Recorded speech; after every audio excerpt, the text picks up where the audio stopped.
LWO1 WeatherNet. Liftoff conditions looking pretty good. ESTS is ready for launch. Ignition. Liftoff. Falcon 9 has cleared the tower.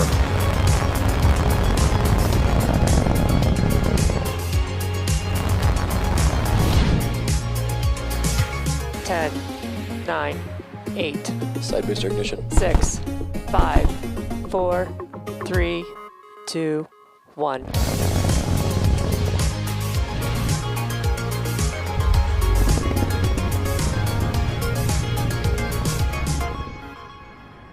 Good morning. It's Tuesday, October 6th, and on your screen is a live view of Falcon 9 awaiting its 7:29 a.m. Eastern Time launch from Launch Pad 39A at the Kennedy Space Center in Florida. And hello from SpaceX headquarters in Hawthorne, California. My name is Shiva Bharadwaj, and I'm a space operations engineer here at SpaceX. Now, you are watching a live webcast for our 13th Starlink mission and our 17th mission for this year. If you've been following along at home, we've had to stand down this mission a few times now due to unfavorable weather conditions, as well as an out-of-family reading on one of our ground system sensors. But all the vehicle systems and ground systems looking healthy today. Weather, we're tracking one item, possible cumulus clouds along the ascent trajectory, so we'll keep you apprised of that as we hear more on the nets. Now, to date, we have launched more than 700 Starlink satellites to orbit. If you're not familiar, Starlink is a constellation of satellites that can provide high-speed, low-latency internet all over the globe, particularly in remote and rural areas where connectivity is often limited and sometimes completely unavailable. We will be performing 2 second stage burns today to deploy those 60 Starlink satellites about 1 hour into the mission. Those 2 burns allow us to deploy the satellites into a circular orbit, which helps them get to their final orbit, about 550 kilometers above the Earth, much faster. Now, at this point, we are just under T-minus 9 minutes to go until liftoff. All systems looking go for on-time liftoff this morning. Now, on your screen is a live view of the Falcon 9. That's our 2-stage launch vehicle. Falcon 9 is 70 meters tall, which is greater than the wingspan of a 747 aircraft.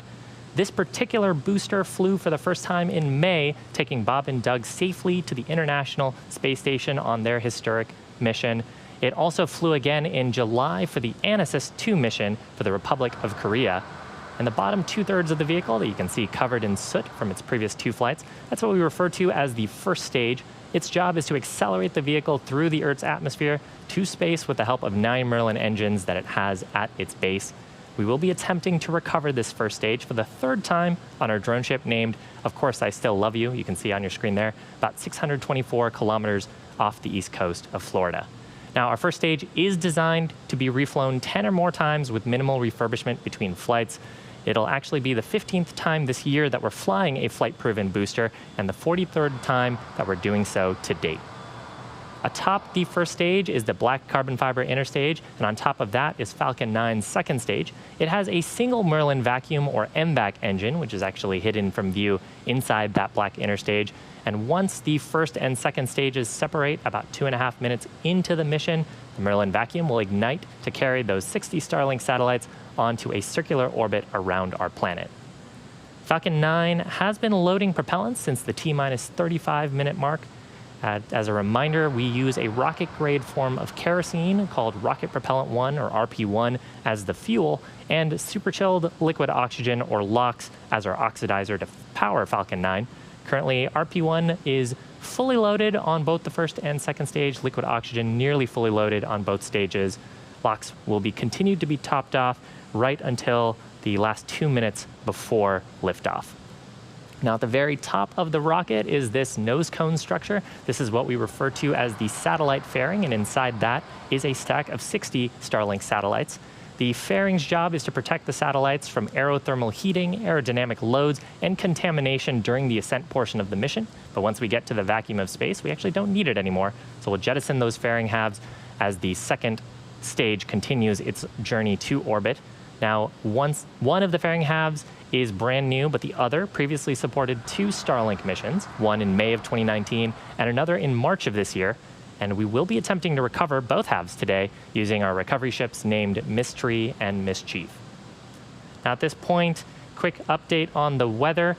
The 45th Space Wing gave us a 70% chance of go, the primary concern being cumulus clouds along the ascent trajectory.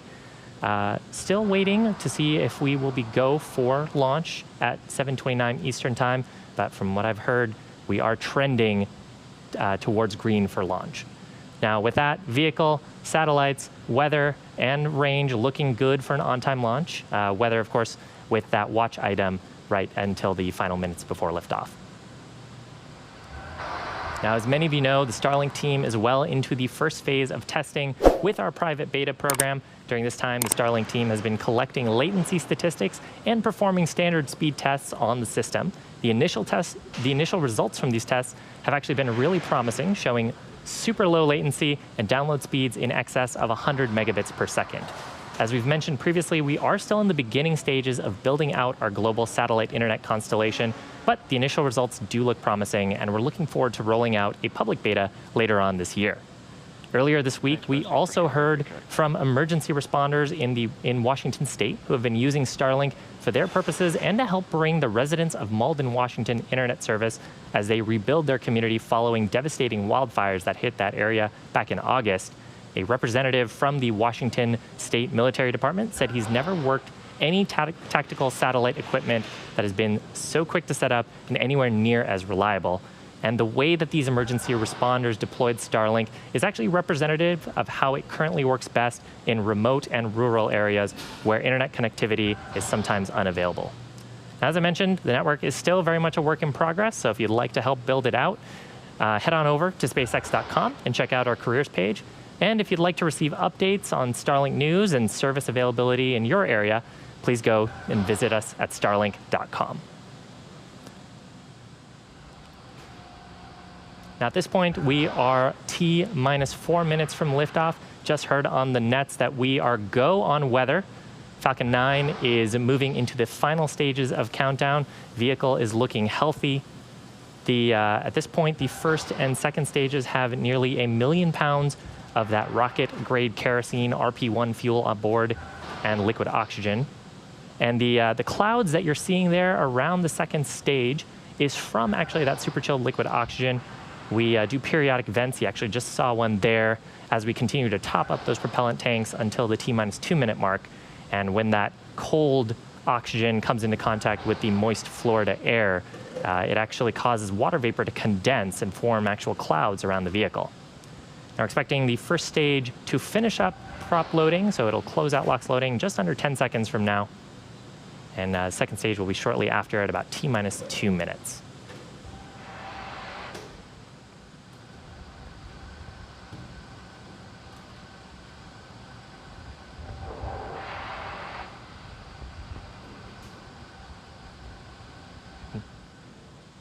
Now, about T-60 seconds, Falcon 9. LOX load closed out. There's that call out for LOX load closeout. About T-60 seconds, Falcon 9 will transition into startup. That means that the rocket's internal flight computers will have taken over the launch countdown, and they will continue to have control of the vehicle all the way through the rest of the mission. At this point as well, the Starlink payload is continuing to look healthy. No issues being tracked by the Falcon 9 team at this moment. Weather is go for launch. Range is currently green for launch. Coming up around T-2 minutes, we'll hear a second call out here for stage 2 LOX load complete.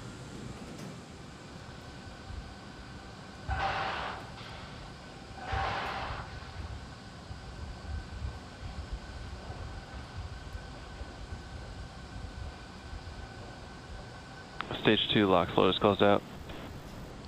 Beautiful shot of pad 39A with the crew tower to the next of it. Not using that today. Coming up shortly here, we'll actually see some venting from that large truss structure on the left-hand side of the vehicle. You can see it starting there. That truss structure is what we refer to as the transporter erector. That's what rolled out Falcon 9 to the pad and provides electrical power as well as the propellants that we've been loading into the vehicle. At this point, we're just venting out liquid oxygen that is in the lines on the transporter erector before transitioning into the final steps before liftoff.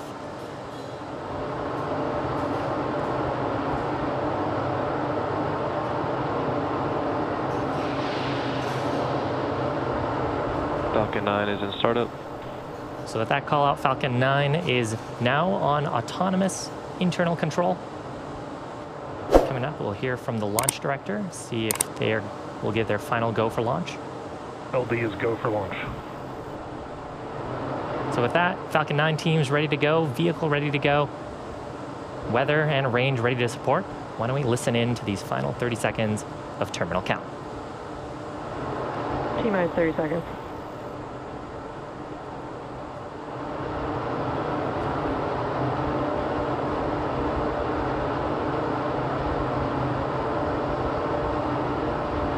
Stage 1 flight press. T-minus 15 seconds.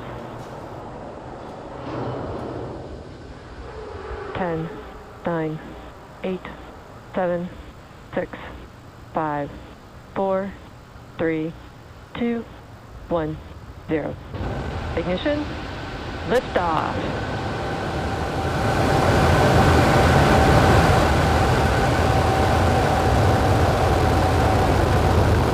We're pitching downrange. Stage 1 propulsion is nominal.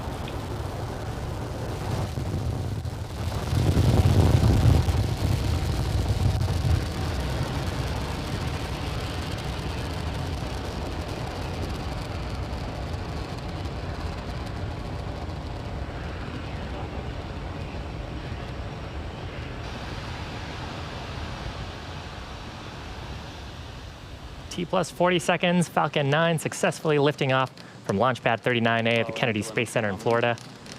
We're taking that Starlink orbit to its first, Starlink satellites to its first targeted orbit and eventually a circular orbit. We actually just throttled down for maximum dynamic pressure, or max Q, on those 9 Merlin engines. We'll expect to hear that call out here shortly. Vehicle is supersonic.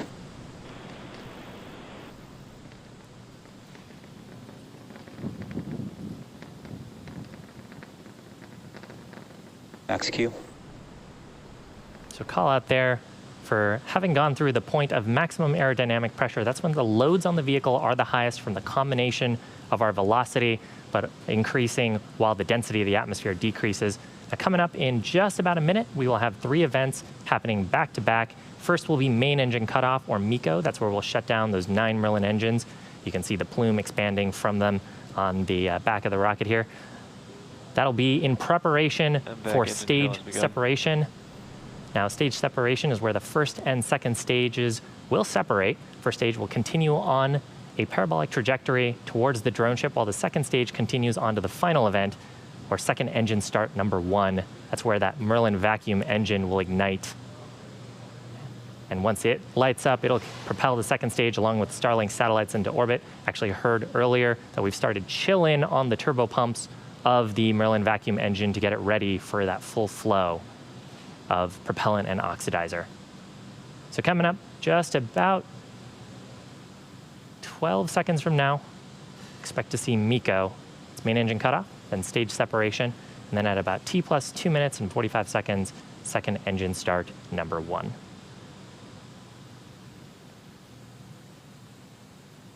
MECO. Stage separation confirmed.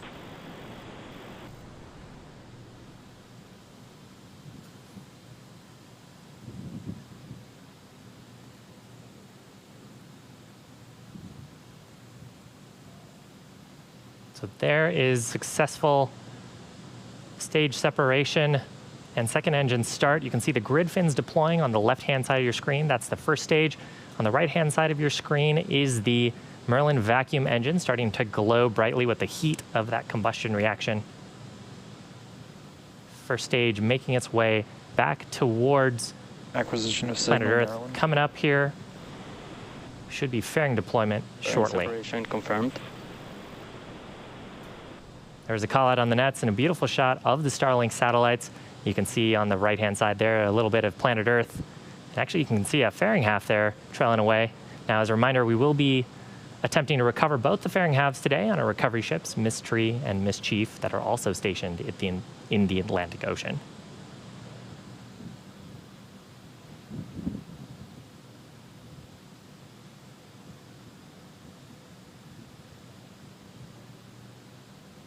Second stage heading towards its targeted drop-off orbit.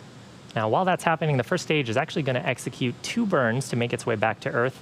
You can see right now that we are actually pitching the first stage vehicle to try to get those Merlin engines facing towards the atmosphere. Signal Bermuda. Those periodic gas clouds that you see along the first stage are actually from our attitude control system. And once we get to the top of the Earth's atmosphere, we'll ignite 3 of the 9 Merlin engines for entry burn. That'll help slow down the first stage as it re-enters the upper parts of the Earth's atmosphere. And then the second of those burns will actually happen much closer to touchdown on the drone ship. That's the landing burn, where we will ignite just a single Merlin engine at the center of the set of 9.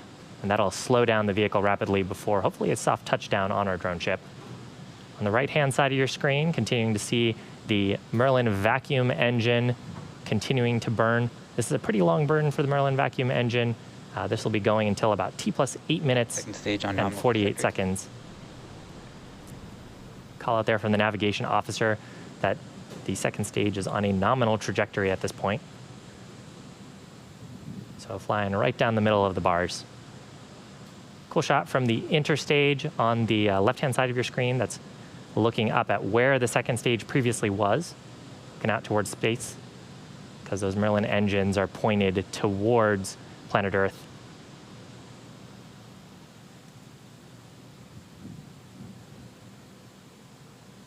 Coming up in about a minute from now, we'll expect to see that entry burn start. Entry burn will expected to last about 20 seconds. Again, that'll be 3 Merlin engines, and usually you can actually see the plume sort of creeping up the side of the rocket, since the vehicle is right now both going thousands of miles an hour.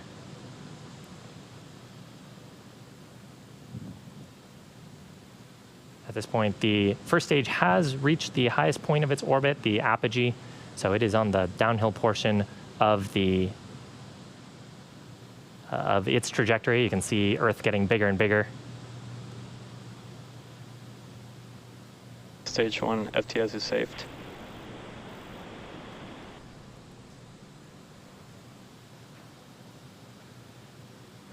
Stage 1 entry burn startup. Startup of those 3 Merlin 1D engines on the first stage. Second stage continuing to burn nominally. Expected loss of signal, Cape. Stage 1 entry burn shut down.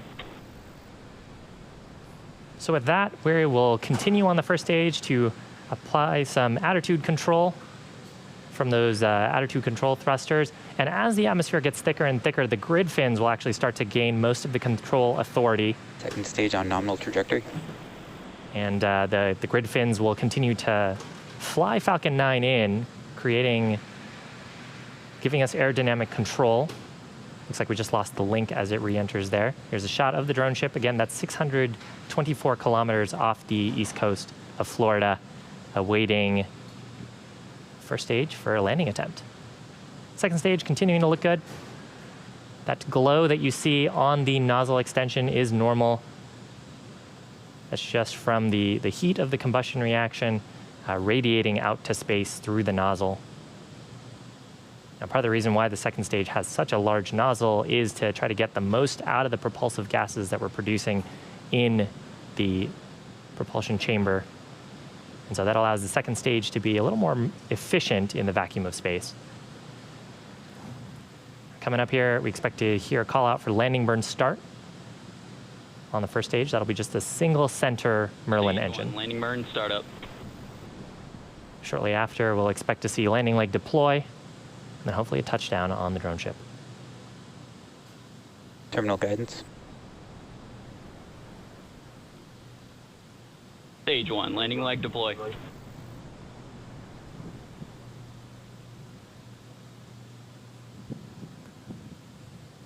Looks like right Landing confirmed. in the center. That marks 61 successful Stage 2 FTS is recoveries. Third time for this booster. Now, coming up about 8 seconds from now, second stage is also going to shut down its engine for second engine cutoff number 1. Keep an eye out for that on the right-hand side of your screen.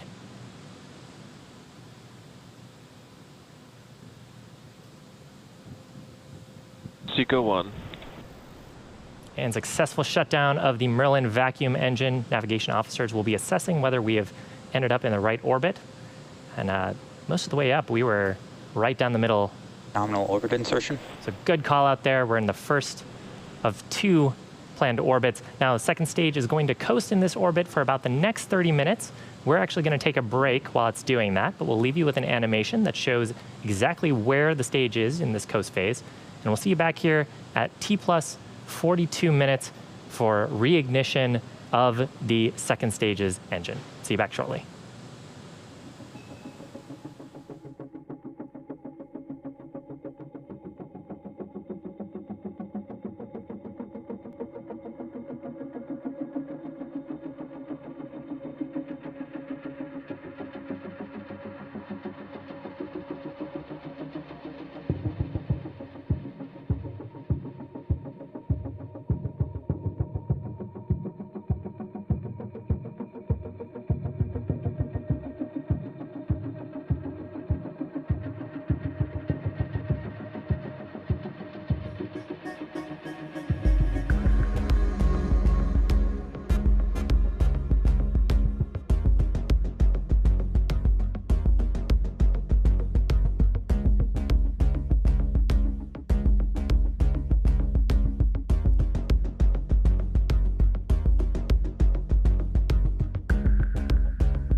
Expected loss of signal, Bermuda.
Expected loss of signal, Newfoundland.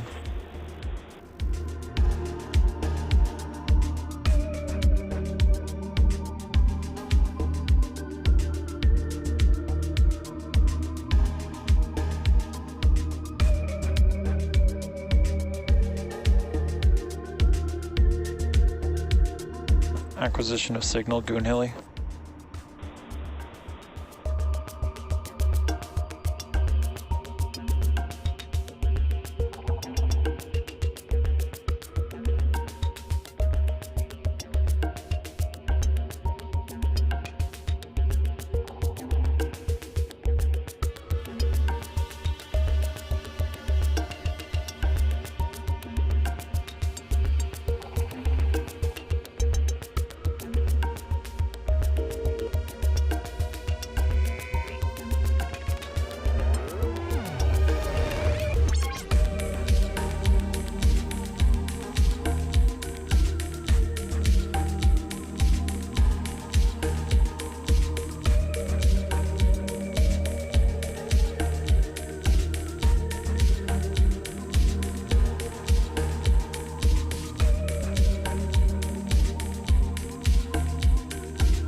Detected loss of signal, Goonhilly.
Welcome back to our webcast coverage for our 13th Starlink mission. Now, if you're just joining us, we had a successful liftoff at 7:29 a.m. Eastern Time, successfully recovered that booster. Second stage is on a nominal orbit, and we're just awaiting about 10 seconds from now what's called second engine start number 2. That is ignition of the Merlin vacuum engine to bring us into a circular orbit.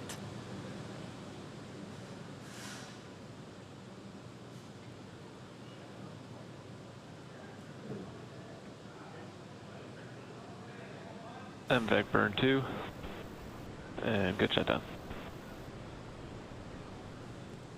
So super fast second engine start number 2, and then followed by second engine cutoff number 2. That was to raise the perigee, or the lowest point of our orbit, to be circular and similar to the apogee.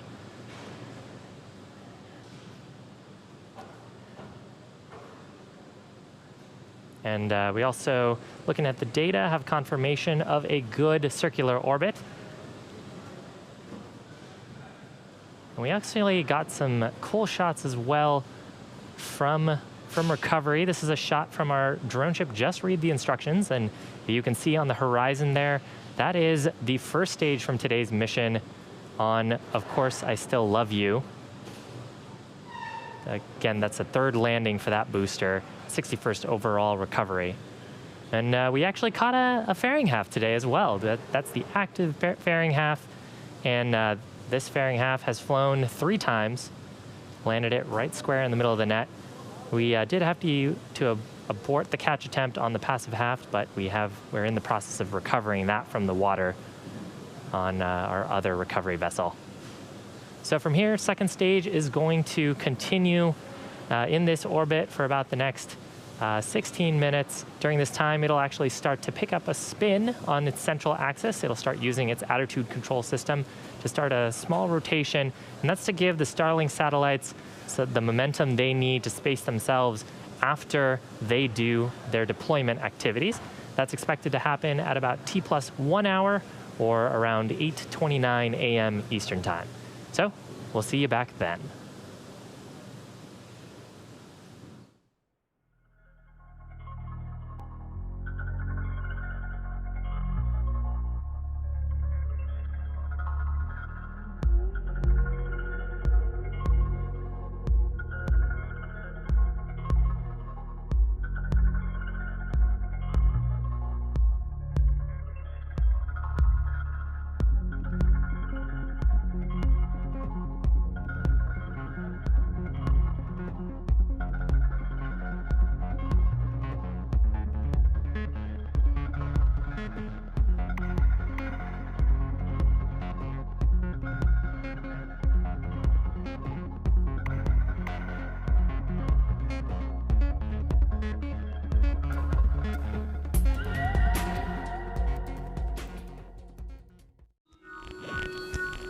Welcome back to our coverage for the Starlink launch.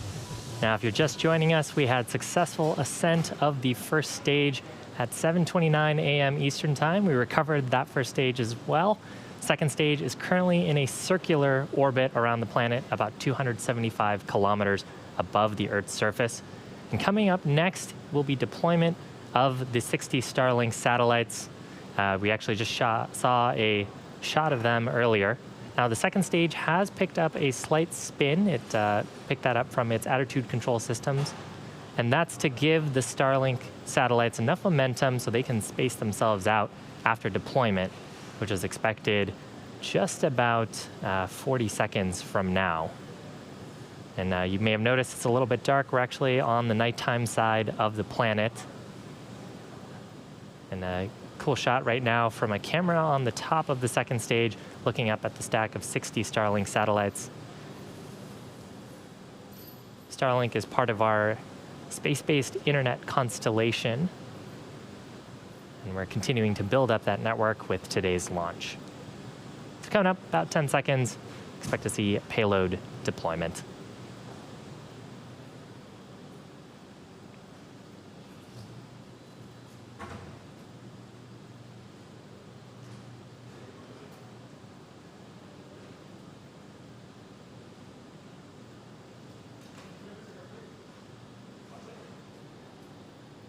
Starlink deployed confirmed. So you can see the Starlink satellites gently floating away from the second stage. Now, shortly they will, once they've had a chance to space out a little bit, they'll deploy their solar arrays, and over the next few days and weeks, they'll start to distance themselves out using their onboard ion thrusters to make their way to their final operational orbits, about 550 kilometers above the Earth's surface. So happy to see them off and on their way to complete their mission. And with that, it's actually going to bring our webcast coverage to a close. We want to give a big thanks to the Range and the Federal Aviation Administration for supporting today's mission. If you're interested in getting future news about Starlink, head on over to starlink.com and sign up for updates. With that, we hope you have a wonderful rest of the day and a happy end to Scrubtober.